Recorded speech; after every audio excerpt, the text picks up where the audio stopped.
I do this thing where if I decide to do something that's not part of the status quo or like what the majority of people are doing, I deem it crazy or insane for me to be doing it.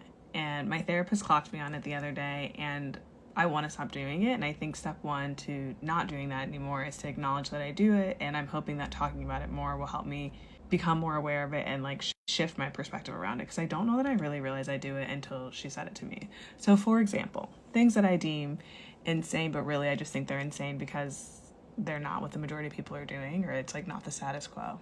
Number one, I'm in my 30s and I am pursuing content creation as like a full-blown career, and it feels insane to do that, but I know it's not insane.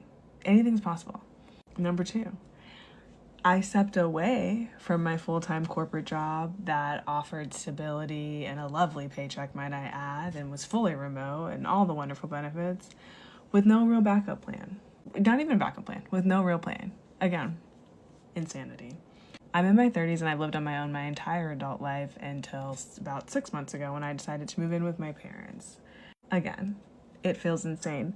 But I think the root of it is that like none of it's really insane. It's just in the back of my mind, I hear the voices of like what should be and how things should be. And since they're not that way in my reality, I feel like, or I question if like it's insane constantly. I'm telling my therapist a story and I'm like, I know what I'm about to say sounds so insane. And like, it's just like across the board. And so I want to stop. So I want to start holding myself accountable. And this is my effort to like start shifting my mindset. I know I'll get there, but none of the things that you want in this lifetime are insane or crazy. They wouldn't be on your heart if they weren't a possibility. So, and that's like what I would say to a friend. So why don't I talk to myself like that? I don't know. I gotta stop. We gotta stop thinking everything's insane, because it's not. That's my rant for tonight. I will yap with you all later. Toodles.